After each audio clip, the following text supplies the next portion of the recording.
How do we be grateful when we're in suffering or sadness or loss? I know it's really hard, but I guess there's like suffering, sadness, and loss that continues in that way, or there's suffering with gratitude and the suffering gets easier. Right. Or there's sadness with gratitude and the sadness begins to lift. Mm-hmm. Or the loss with gratitude. I know because of my mother was so grief-stricken with my father having died, and what brought my mother right out of it was gratitude. Mm. She was just so grateful that they got to have all of the years together that they had 5 children. There are 5 of us. And they had 5 children, that they had an incredible life, that they loved. They loved each other. It was love at first sight, and they loved and adored each other until the last moment. And she was so glad that he didn't suffer. She just found so many things to be grateful for. And this was the love of her life.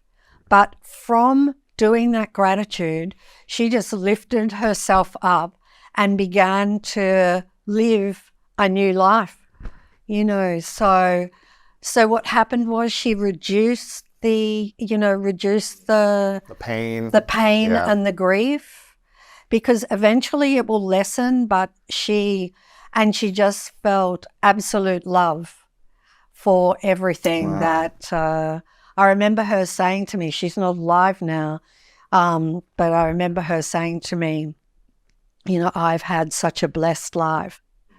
I was like, wow, you went through a war, you went through, they didn't have, I came from very humble beginnings, that my parents did not have much, and yet she saw her life as rich and blessed. Wow. You know? That's beautiful. Isn't it? A lot of it is perspective, and if we hold on to resentment or a lack of forgiveness in our life, are we able to manifest and attract beautiful things if we hold on to resentment and anger and don't forgive?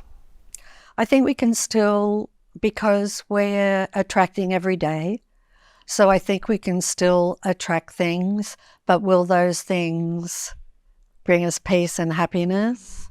Not when your heart is full of resentment. Because if you're full of resentment, what you will attract is more people, circumstances, and events that will cause resentment. Oh my gosh.